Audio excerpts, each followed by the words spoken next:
রাতে চিকিৎসার জন্য লন্ডন যাচ্ছেন বিএনপি চেয়ারপারসন খালেদা জিয়া। চলছে শেষ মুহূর্তের প্রস্তুতি। গুলশানের বাসভবন ঘিরে বাড়তি নিরাপত্তা। রাজধানীর অনেক এলাকায় দিনের বেলায় মিলছে না গ্যাস। রক্ষণাবেক্ষণের জন্য টার্মিনাল বন্ধ থাকায় সংকট, বলছে তিতাস। রান্না করে রাখি, দিনে তো গ্যাস পাওয়া যায় না। বেশিরভাগ সময় দেখা যাচ্ছে আমরা বাইরে থেকে খাবার নিয়ে আসতেছি। এটা আমাদের জন্য খুবই কষ্টের হয়ে যায়। প্রায় 1 মাস পর মুক্তি পেলেন ভারতে আটক 90 জেলে ও নাবিক। বন্দি বিনিময়ের জন্যই কৌশলে বাংলাদেশের জলসীমা থেকে অপহরণের অভিযোগ। রেডিও মারফত লাইলা টুকে একটা খুললো যে আমাদের একটা iPhone 15 তোমাদের ওখানে থেকে গেছে, তো তোমরা আসো, আমরা ওটা সার্চ করে দেখে আবার তোমাদের যেতে দেব। জুলাই অভ্যুত্থানে আহত 100 শিক্ষার্থীর চাকরি হবে পুলিশে। সরকার গঠনের পর অভিযুক্ত কেউ পালাতে পারেনি, দাবি স্বরাষ্ট্র উপদেষ্টার।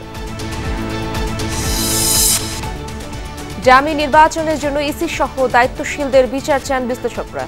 রাষ্ট্র সংস্কারের পাশাপাশি রাজনৈতিক দলগুলোকে গণতন্ত্র চর্চার তাগিদ। আওয়ামী লীগের এই অবস্থাটা মূলত তাদের দলের মধ্যে গণতন্ত্র না থাকার একটা প্রবণতা। এইটা বাংলাদেশের অন্যান্য দলগুলোর মধ্যেও আছে। সংস্কারের দরকার আছে, কিন্তু মেইনলি হলো রাজনৈতিক দলগুলোর মন মানসিকতা বদলাইতে হবে। বঙ্গবন্ধু জাতীয় স্টেডিয়াম সংস্কার প্রকল্পে কচ্ছপ গতি। 39 কোটি টাকার ফ্লাড লাইট আনা হলেও ওজন বইবার শক্তি নেই পুরনো টাওয়ারের। আজ রাতে যুক্তরাজ্যের উদ্দেশ্যে ঢাকা ছাড়ছেন বিএনপি চেয়ারপারসন খালেদা জিয়া। লন্ডনের হিথ্রো বিমানবন্দরে তাকে স্বাগত জানাবেন ছেলে তারেক রহমান ও পুত্রবধূ ডক্টর জুবাইদা রহমান। সেখান থেকেই খালেদা জিয়া সরাসরি যাবেন লন্ডন ক্লিনিকে। প্রায় 7 বছর পর চিকিৎসার জন্য সফরে গিয়ে আবার দেখা হবে বাংলাদেশের রাজনীতিতে গুরুত্বপূর্ণ জিয়া পরিবারের মা ছেলের। কারাবন্দী হওয়ার আগে সবশেষ 2017 সালে লন্ডন সফরে যান বিএনপি চেয়ারপারসন। এ বিষয়ে আরও জানাচ্ছেন সাইফুদ্দিন রবিন। দীর্ঘদিন ধরে হৃদরোগ, লিভার, ফুসফুস, কিডনি, আর্থাইটিস, ডায়াবেটিস সহ বিভিন্ন জটিলতায় ভুগছেন বিএনপি চেয়ারপারসন খালেদা জিয়া। এসবের মধ্যে লিভার, কিডনি ও হৃদরোগকে সবচেয়ে ঝুঁকির কারণ মনে করেন তার চিকিৎসকরা। শেখ হাসিনার আওয়ামী লীগ সরকারের আমলে বারবার বিদেশে নিয়ে চিকিৎসা করানোর ইচ্ছা ও চেষ্টা করলেও তা পারেনি পরিবার। অনেকটা বাধ্য হয়ে বিদেশ থেকে ডাক্তার এনে পোর্টো সিস্টেমেটিক অ্যানাস্টোমোসিসের মাধ্যমে দেয়া হয় লিভারের চিকিৎসা। তখনও যুক্তরাষ্ট্র, যুক্তরাজ্য বা জার্মানির হাসপাতালে চিকিৎসার জন্য ভর্তির সুপারিশ করেছিল মেডিকেল বোর্ড। কিন্তু শেষ 4.5 বছরে অজুহাত দেখিয়ে তা এড়িয়ে গেছে আওয়ামী লীগ সরকার, যেটিকে রাজনৈতিক প্রতিহিংসা হিসেবেই অভিযোগ করে আসছিলেন বিএনপি নেতারা। আমাকে জেল বা সাজার ভয় দেখিয়ে কোনো লাভ হবে না। বিএনপি চেয়ারপারসনের চিকিৎসার জন্য বিদেশে যেতে বাধা হয়ে দাঁড়ায় জিয়া অরফানেজ ট্রাস্ট দুর্নীতি মামলার সাজা। 2018 সালে ফেব্রুয়ারি শুরুতে কারাগারে যেতে হয় খালেদা জিয়াকে। এরপরই তার স্বাস্থ্যের অবনতির কথা জানতে থাকেন নেতা এবং পরিবারের সদস্যরা। 2 বছর পর কোভিড মহামারীর সময় আওয়ামী লীগ তাকে কারামুক্তি দিলেও শর্ত জুড়ে দেয় তিনি বাসায় থেকে চিকিৎসা নেবেন এবং বিদেশে যেতে পারবেন না। হসপিটালে ঘন ঘন যাতায়াতের যে অবস্থাটা, তা কি ইন্ডিকেট করে যে আমরা ওনার যে সঠিক চিকিৎসার যেটুকু দেওয়া প্রয়োজন সেটুকু আমরা পর্যাপ্ত দিতে পারছি না। নির্বাহী আদেশে মুক্তির পর খালেদা জিয়া হাসপাতাল থেকে ফেরেন হুইল চেয়ারে। তখন থেকেই আবাসস্থল ফিরোজা এবং হাসপাতাল এভার কেয়ারে যাওয়া আসা অনেকটা নিয়মিত হয়ে ওঠে। মেডিকেল বোর্ডের সুপারিশে 6 বার আবেদন করা হয় বিদেশি চিকিৎসার জন্য। দলীয়ভাবে কর্মসূচিরও আয়োজন করে বিএনপি ও অঙ্গ সংগঠন, কিন্তু কোনো কিছুই টলাতে পারেনি তখনকার সরকারকে। জনগণের সবচাইতে আদরের নেত্রী, যিনি স্বাধীনতা, সার্বভৌমত্ব, গণতন্ত্রের প্রশ্নে আপোষহীন। 5 আগস্ট গণ অভ্যুত্থানের পর মুক্ত হন খালেদা জিয়া। আইনি প্রক্রিয়ায় তার সাজা বাতিল করেন আদালত। তখন থেকেই কথা হচ্ছিল এখন আর কেন দেরি করা হচ্ছে বিদেশি চিকিৎসার জন্য। জানা গেছে খালেদা জিয়াকে বিদেশে নেওয়ার জন্য তার শারীরিক অবস্থা সহ নানা প্রস্তুতি নিতে লেগেছে অনেক সময়। ধ্বংস নয়, প্রতিশোধ নয়, প্রতিহিংসা নয়, ভালোবাসা, শান্তি ও জ্ঞান ভিত্তিক সমাজ গড়ে তুলি। সাবেক প্রধানমন্ত্রী ও দলীয় প্রধান উন্নত চিকিৎসা নিয়ে সুস্থ হয়ে দেশে ফিরবেন, আবারও এগিয়ে নেবেন সবকিছু, এমন প্রত্যাশায় বুক বেঁধে আছে বিএনপি ও অঙ্গ সংগঠনের লাখো কর্মী সমর্থক। সংলাপ করে, আলোচনা করে গণতন্ত্র আনি, কারো বিরুদ্ধে সাইফুদ্দিন রবিন, যমুনা নিউজ, ঢাকা।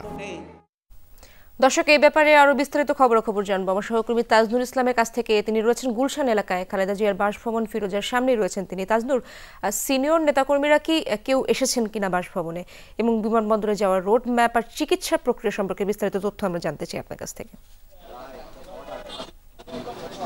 না দেখুন, আজকে তো আসলে সকাল থেকে এই অবধি কোনো নেতাকর্মীর আগমন এখনও ঘটেনি আসলে এই বাসভবনের সামনে।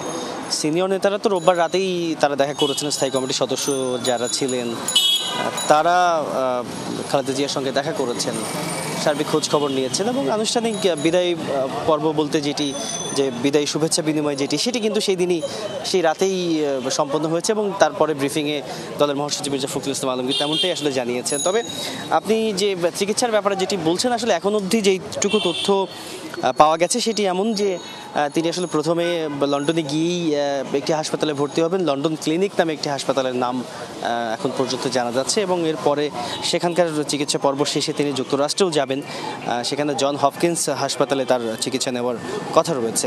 আর এর পাশাপাশি সার্বিক যে প্রস্তুতি একেবারে শেষ মুহূর্তের, সেটি এক ধরনের দৃশ্যমান যে ব্যাপারটি সেটি হচ্ছে এই যে এই গুলশানের ৭৯ নম্বর সড়কের যে সার্বিক নিরাপত্তার যে বিষয়টি সেটি বেশ খানিকটা দৃশ্যমান হচ্ছে, কেননা পুলিশ সদস্যরা এরই মধ্যে তাদের যেই ডিউটির যে ব্যাপারটি অর্থাৎ সদস্য সংখ্যা বাড়ানোর যে ব্যাপারটি সেটি এরই মধ্যে গত ২ ঘন্টা ধরে আমরা দেখতে পাচ্ছি যে বিভিন্ন সড়কের বিভিন্ন পয়েন্টে তারা অবস্থান নিয়েছে।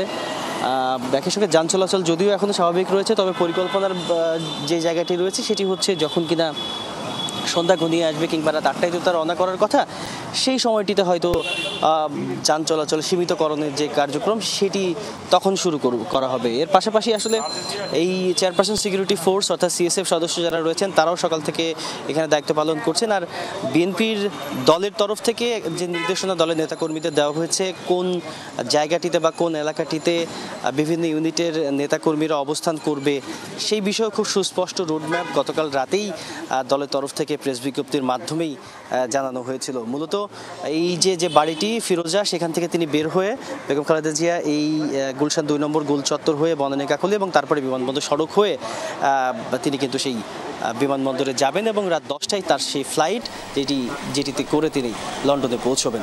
ইশরাত, ধন্যবাদ আপনাকে। রাজধানীর বিভিন্ন এলাকায় গ্যাসের তীব্র সংকট। দিনের বেশিরভাগ সময় গ্যাস না থাকায় ভোগান্তিতে নগরবাসী। কখনো ভোরে আবার কখনো গভীর রাতে গ্যাস পাওয়া যায়, তাও ঘণ্টা খানেকের জন্য। তিতাস বলছে প্রয়োজনের তুলনায় সরবরাহ কম, কিছুদিনের মধ্যে সংকট কেটে যাবে আশা করছে তিতাস। টানা কয়েকদিন গ্যাস নেই, অগত্যা ইট বসিয়ে কাঠ পুড়িয়ে জরুরি রান্না সারছেন বিকে গাঙ্গুলি লেনের বাসিন্দাদের কেউ কেউ। বাধ্য হয়ে অনেকে কিনছেন সিলিন্ডার গ্যাস, কেউ রান্না করছেন অবৈধ ইলেকট্রিক হিটারে, কেউ বা তেলের চুলায়। রান্না করে রাখি, দিনে তো গ্যাস পাওয়া যায় না, লাড়কি দিয়ে আনতে হয়।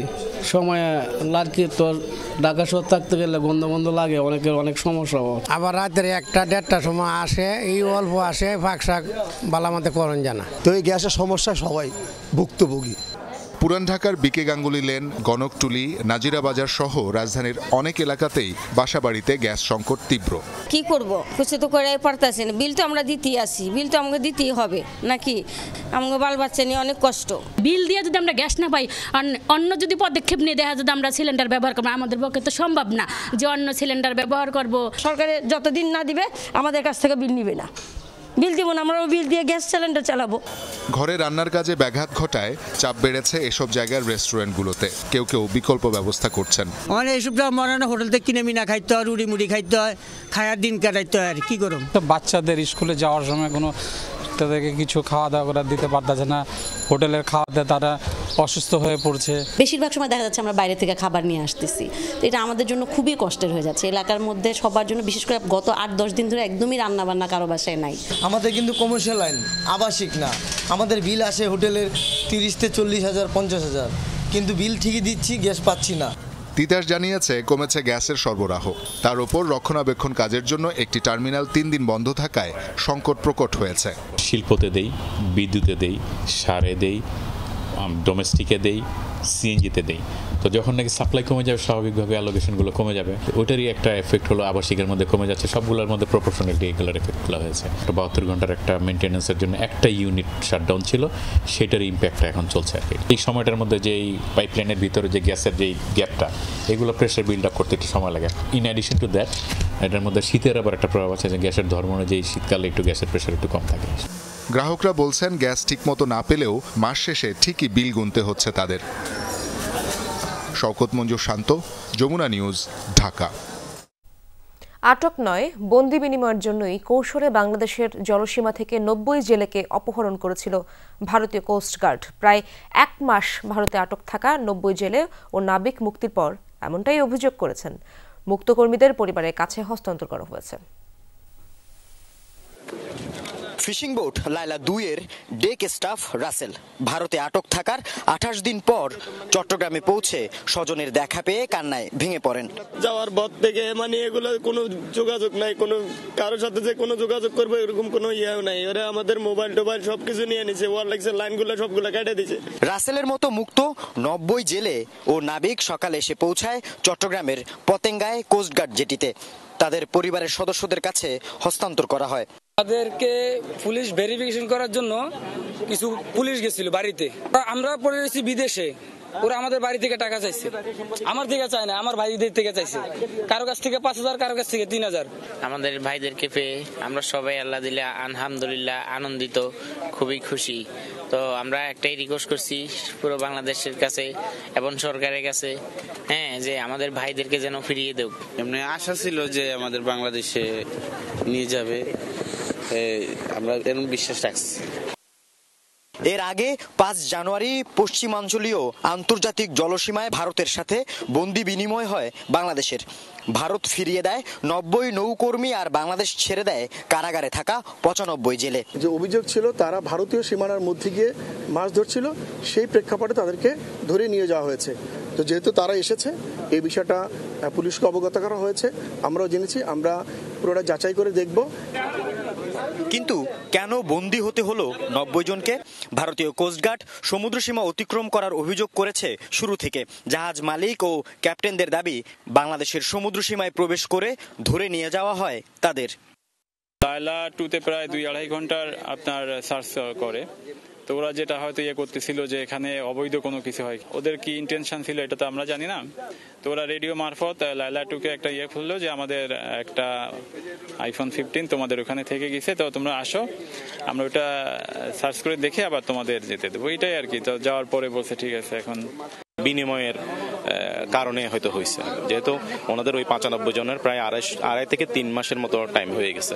কোস্টগার্ড আর নেভি ওনারাই যদি টেক কেয়ার করে, আসলে আমাদেরকে এখানে আর কিছু কোনো ধরনের কশনস বা কোনো ধরনের কোনো কিছু করার দরকার আছে কিনা, চলে এটা ওনারা যদি ইন্ডিয়ান কোস্টগার্ড আর নেভির সাথে বসে যদি জিনিসটা ঠিক করে নেয়, তাহলে আমাদের জন্য একটু ভালো হবে। গত 9 ডিসেম্বর বাংলাদেশের হিরন পয়েন্ট থেকে আটক করে উড়িষ্যায় প্যারা বন্দরে নিয়ে যাওয়া হয় ফিশিং বোট দুটি। সেখানে আগে থেকে আটক ছিল আরও একটি ট্রলারের 12 জেলে। কৌশলে বাংলাদেশের 90 জনকে অপহরণের পর বন্দি বিনিময়ের প্রস্তাব দিতে থাকে ভারতীয় কোস্টগার্ড। আল আমিন শিকদার, যমুনা নিউজ, চট্টগ্রাম। স্বরাষ্ট্র উপদেষ্টা অবসরপ্রাপ্ত মেজর জেনারেল জাহাঙ্গীর আলম চৌধুরী জানিয়েছেন, জুলাই আগস্ট গণ অভ্যুত্থানে আহতদের মধ্য থেকে 100 জনকে পুলিশের বিভিন্ন ইউনিটে কর্মসংস্থানের ব্যবস্থা করা হবে। এছাড়া ট্রাফিক বিভাগে অবসরপ্রাপ্ত ব্যক্তিদের নিয়োগ দেওয়ার কাজ চলছে বলেও জানান তিনি। দুপুরে পুলিশের স্পেশাল ব্রাঞ্চ এসবি এবং অপরাধ তথ্য বিভাগ সিআইডির কার্যালয়ে পরিদর্শন শেষে এসব কথা বলেন তিনি। 5 আগস্টের পরে অনেকে পালিয়ে গেলেও সরকার গঠনের পর অভিযুক্ত কাউকে দেশ ত্যাগ করতে দেওয়া হয়নি বলে দাবি করেছেন স্বরাষ্ট্র উপদেষ্টা। সাংবাদিকদের এক প্রশ্নের জবাবে বলেন, র্যাব বিলুপ্তির বিষয়ে সংস্কার কমিশনের রিপোর্ট এখনো হাতে পায়নি স্বরাষ্ট্র মন্ত্রণালয়। বলেন, আওয়ামী লীগ সরকারের আমলে যে টাকা পাচার হয়েছে তা ফিরিয়ে আনার কাজ চলছে। যত দ্রুত সম্ভব মানি লন্ডারিং এর রিপোর্ট দিতে সিআইডিকে নির্দেশ দেওয়া হয়েছে। 5 তারিখের পর থেকে 5, 6, 7 পর্যন্ত তো কোনো সরকারই ছিল না। ইনফ্যাক্ট ওই সময় অনেকেই পালায় গেছে, এটা অস্বীকার করার কোনো উপায় নেই। ওই সময় অনেক পালায় গেছে, বাট এরপরে গেছে কিনা আপনারা দেখেন। এখন যেই সময় আমরা ছিলাম না, আর যেই সময় একটা দেশে এইরকম একটা অরাজকতা পরিস্থিতি, সেই সময় তো অনেক কিছুই হয়েছে, ইভেন কেন দিয়েও চলে গেছে, এই পার্শ্ববর্তী দেশেই তো সবচেয়ে বেশি বর্ডার দিয়েও চলে গেছে। Bangladesh textile mills association BTMA আয়োজিত সেমিনারে বক্তব্য রাখছেন বিএনপির স্থায়ী কমিটির সদস্য সাবেক বাণিজ্যমন্ত্রী আমির খসরু মাহমুদ চৌধুরী। আমরা সরাসরি চলে যাচ্ছি তার বক্তব্যে। Your human resource. We are going to put in a lot of investment, I can assure you, in two areas. One is health, one is education. On the health, we have already declared from our party side, we are going to have universal health care for all Bangladeshis. Universal health care for all Bangladeshis. And it is based on NHS model. We have actually mentioned it. It is based on NHS model. Maybe there will be slight variation because two countries are not two sides. One size doesn't fit both countries. But this is what the model we have taken. And because if I give the health care to our citizens, they have a good health, they have a good education, and they are the productive people for the future. So we have to make sure that we give them good education, good health. So on the health issues, as I said, there's going to be universal health care. On the education, skill development, upskilling is going to continue. That is going to give you the human resource that you want to cross the threshold that Bangladesh needs to cross. Actually, we have done enough. We have achieved a lot over the years. 2024 সালের 7 জানুয়ারি dummy নির্বাচন করে গণতন্ত্রের পথ রুদ্ধ করার জন্য আওয়ামী লীগের পাশাপাশি প্রশাসনের দায়িত্বশীলরাও দায়ী। এজন্য নির্বাচন কমিশন সহ জড়িতদের বিচারের আওতায় আনার দাবি জানিয়েছেন বিশ্লেষকরা। পাশাপাশি বলছেন, কেবল রাষ্ট্র সংস্কার নয়, রাজনৈতিক দলগুলোতেও দরকার গণতন্ত্রের চর্চা।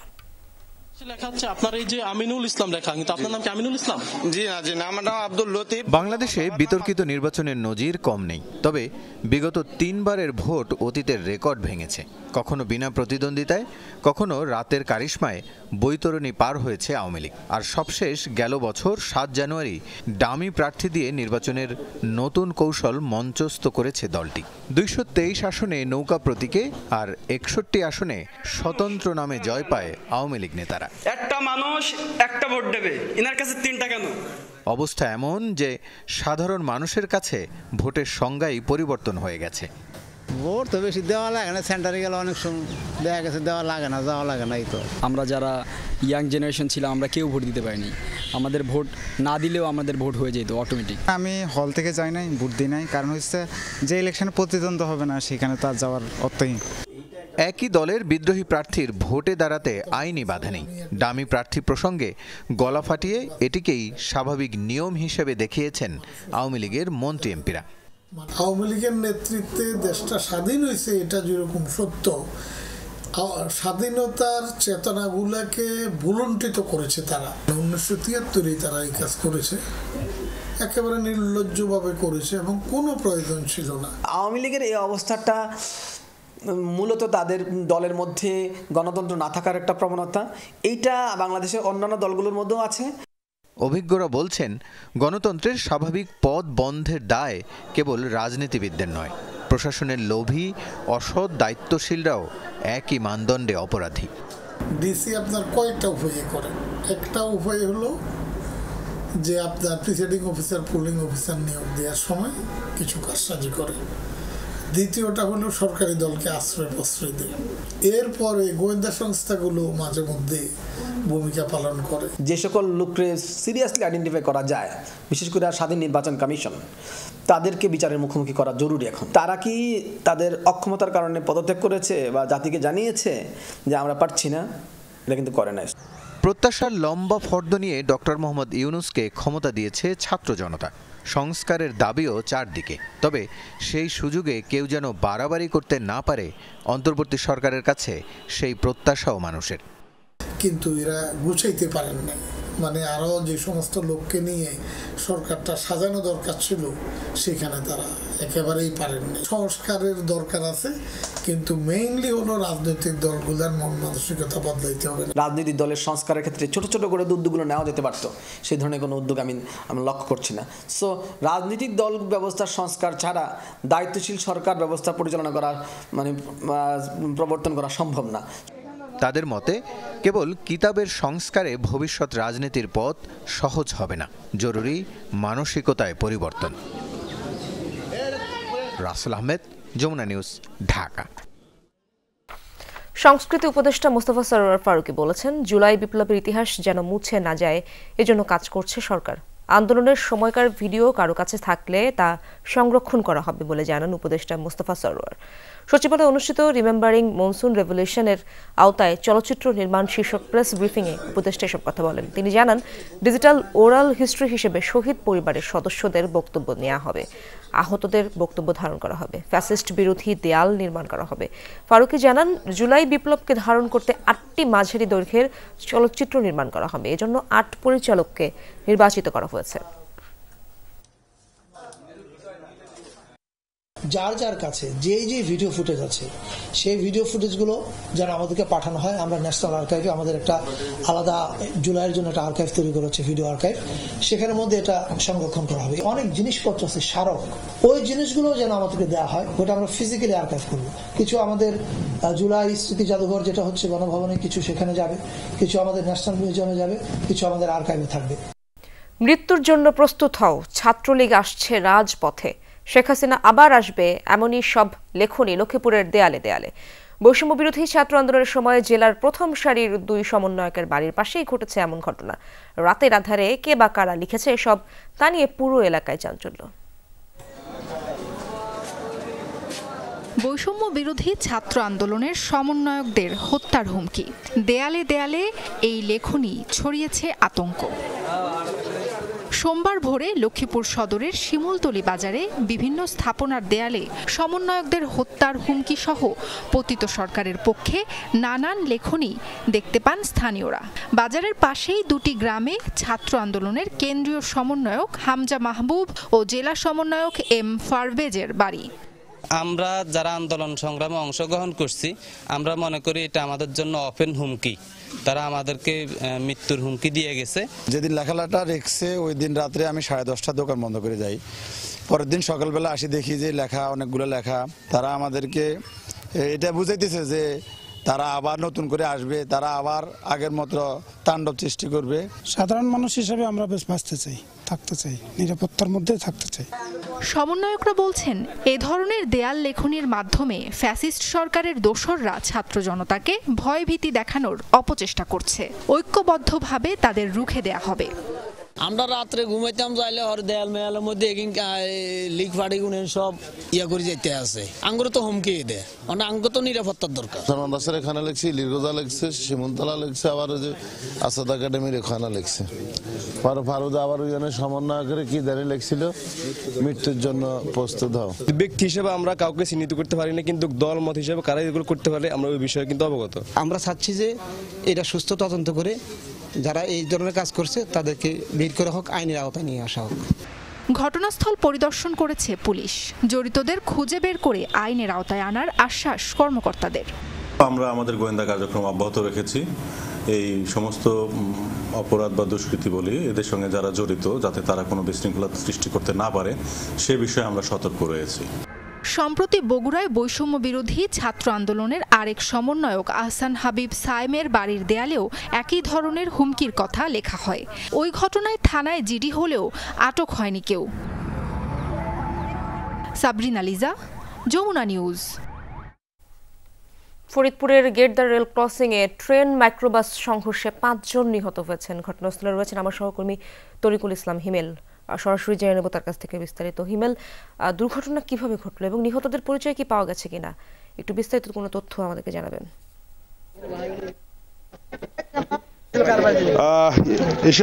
ঘটনাটি আসলে ঘটে বেলা 12:30টার দিকে এবং ওটা হচ্ছে যে ট্রেন এবং মাইক্রোবাসটি আসলে ফরিদপুরের শহরের দিকে যাচ্ছিল এবং ট্রেনটি হচ্ছে ঢাকামুখী ছিল। এখানে আসলে এই যে রেল ক্রসিং, এই ক্রসিং এ আসলে কোনো লাইনম্যান ছিল না বলে আমরা জানতে পেরেছি। এই বেলা 12:30টার দিকে হচ্ছে এই ট্রেনের সাথে আপনার মাইক্রোবাসের যে সংঘর্ষ ঘটে, সেই সংঘর্ষের কারণে মাইক্রোবাসটি দুমড়ে মুচড়ে যায় এবং রেল লাইনের পাশে থাকা যে খাদ সেই খাদের মধ্যে হলো মাইক্রোবাসটি পড়ে যায়, যেটি আসলে ফায়ার সার্ভিস এবং উদ্ধারকর্মীরা উদ্ধারের চেষ্টা চালিয়ে যাচ্ছে। আমি যদি আপনার মাধ্যমে দর্শকদের একটু দেখানোর চেষ্টা করি সেই ক্ষতিগ্রস্ত মাইক্রোবাসটি। এরশাদ, এই মাইক্রোবাসের যে দুর্ঘটনার ঘটনাস্থল থেকে কিন্তু 3 জনের মরদেহ উদ্ধার করে স্থানীয়রা। পরবর্তীতে ফায়ার সার্ভিস এসে উদ্ধার কাজ শুরু করে এবং এখান থেকে হাসপাতালে 2 জনকে আহত অবস্থায় পাঠানো হয় ফরিদপুর মেডিকেল কলেজ হাসপাতালে। সেখানে কিন্তু চিকিৎসাধীন অবস্থায় আমরা যেটা জানতে পেরেছি সেই 2 জনেরও মৃত্যু হয়েছে। অর্থাৎ এই দুর্ঘটনায় এখনো পর্যন্ত যে 5 জনকে উদ্ধার করা হয়েছে 5 জনেরই মৃত্যুদেহ কিন্তু 5 জনই মারা গেছেন।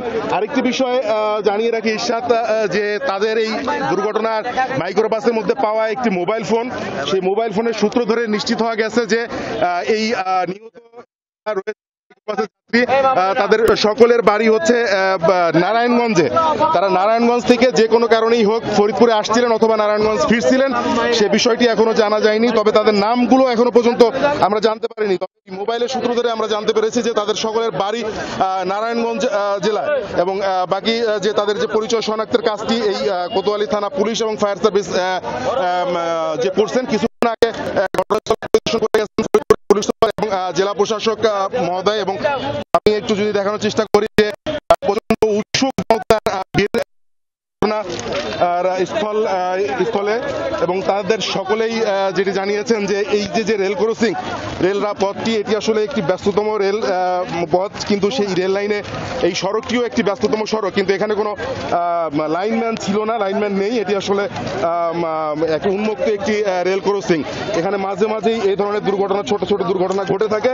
আজকে এই বড় ধরনের দুর্ঘটনা ঘটার ফলে কিন্তু বিষয়টি আসলে এত বড় হতাহতের ঘটনা ঘটলো।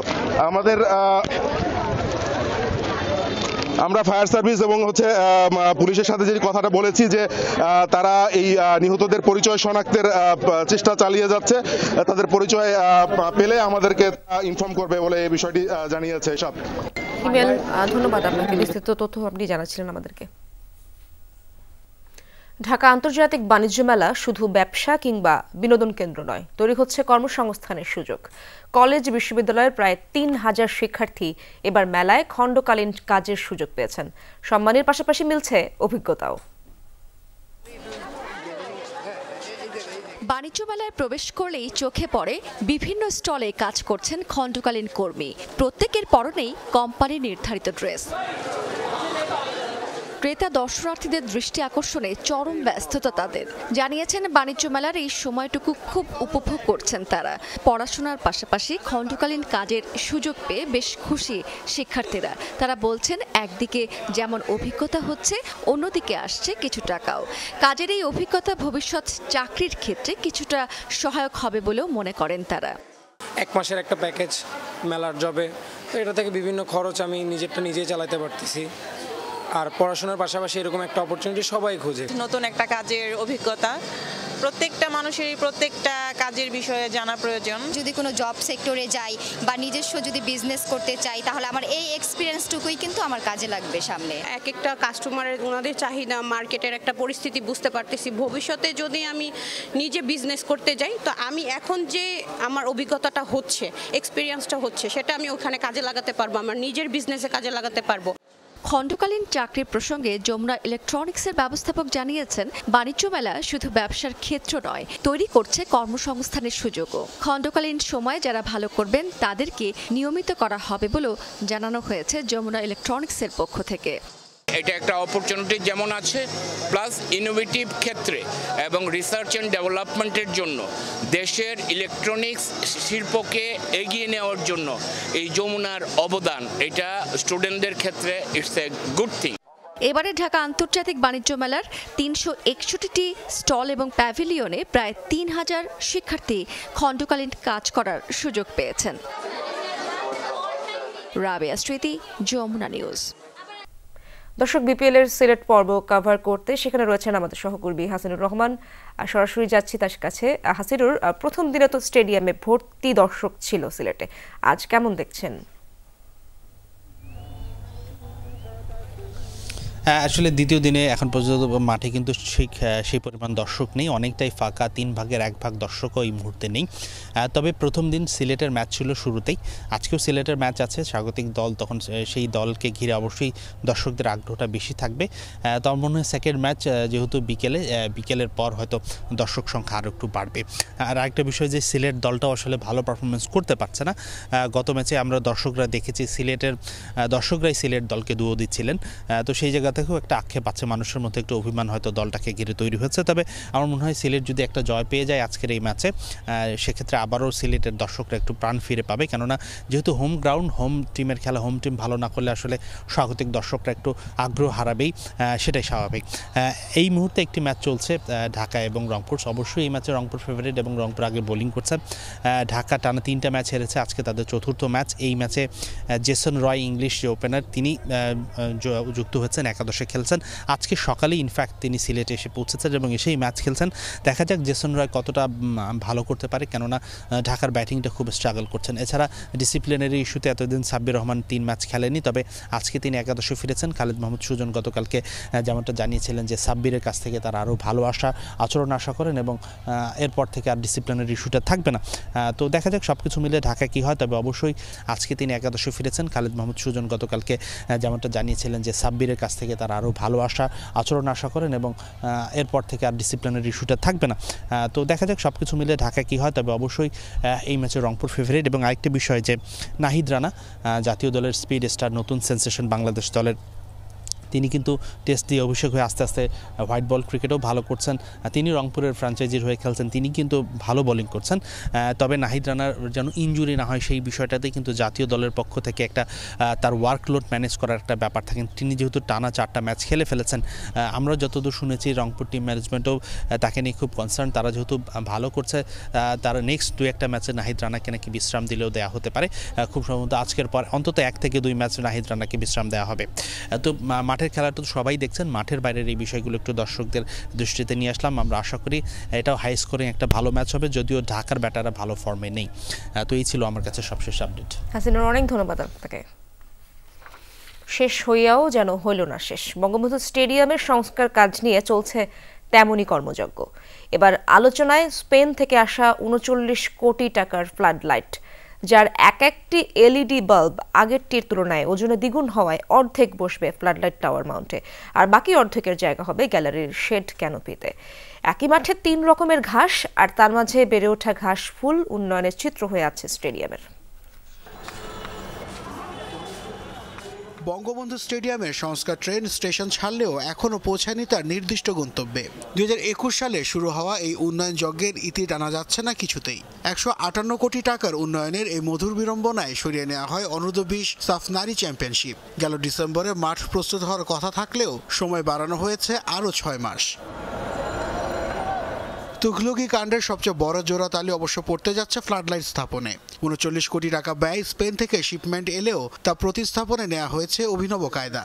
স্টেডিয়ামের ফ্লাডলাইট টাওয়ার পুরনো হওয়ায় কিছু উঠবে সেখানে, আর বাকিগুলো থাকবে গ্যালারির শেড ক্যানোপিতে, এমনটাই জানান প্রকল্প পরিচালক মাহবুব মোর্শেদ সোহেল।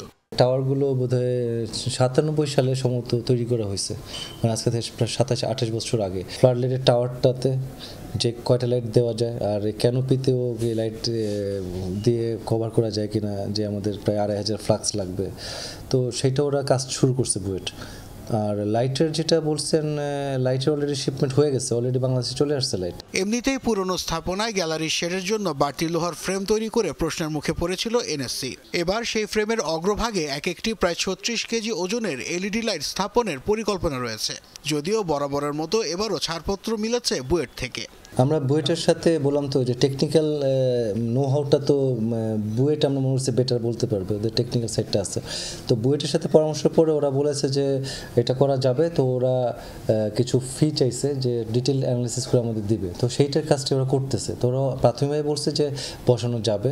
এখনও পুরোপুরি দৃশ্যমান নয় বঙ্গবন্ধু জাতীয় স্টেডিয়ামের উন্নয়ন কর্মকাণ্ড। পূর্ব পাশের গ্যালারিতে যেমন চেয়ার বসেনি, ঠিক তেমনি এখনো এসে পৌঁছায়নি গ্যালারির বাকি ছাউনিগুলো। খেলার জন্য মাঠও যেমন তৈরি হয়নি, প্রশ্ন রয়েছে ঘাস নিয়েও। এরই মধ্যে বাফুফের একটি প্রতিনিধি দল পর্যবেক্ষণ করে যায় মাঠ। বাফুফের সাথে সেক্রেটারির সাথে কথা বলছে, সে ভিজিট করছে আমাদের সাথে। এই 3 ধরনের ঘাস সেও দেখছে। ঘাসটার ব্যাপারে বাফুফেই সিদ্ধান্ত দিবে কোন ঘাস লাগানো হবে, তারাই কিউরেটার দিয়ে কখন কি করতে হবে সবই করছে, কোনো সন্দেহ নেই। আমরা অনেক পিছিয়ে গেছি এবং এটাতে কিছুটা সবার ঠিকাদারের গাফিলতি বা রাজনীতি অবস্থা সবই কারণে হয়েছে সেগুলো। বর্ধিত সময়ের জুন মাসের মধ্যে স্টেডিয়ামের কাজ শেষ করার বিষয়ে আশাবাদী জাতীয় ক্রীড়া পরিষদ। বাড়ছে সময়, বাড়ছে বাজেট, তবুও কিছুতেই যেন সুরাহা হচ্ছে না বঙ্গবন্ধু জাতীয় স্টেডিয়ামের। আশার আলো তো ফুটেইনি, উল্টো এক স্টেডিয়ামে দেখা যাচ্ছে প্রায় 3 রকমের ঘাস, যে ঘাস থেকে ঘাসফুলও কিন্তু মাথা চারা দিয়ে উঠেছে। তবে কবে নাগাদ খেলাধুলো আবারও মাথা চারা দিয়ে উঠবে দেশের ক্রীড়াঙ্গনে এই স্টেডিয়ামটিতে, সেটিই এখন মূল প্রশ্ন। নাসিফ শুভ, যমুনা স্পোর্টস, বঙ্গবন্ধু জাতীয় স্টেডিয়াম, ঢাকা।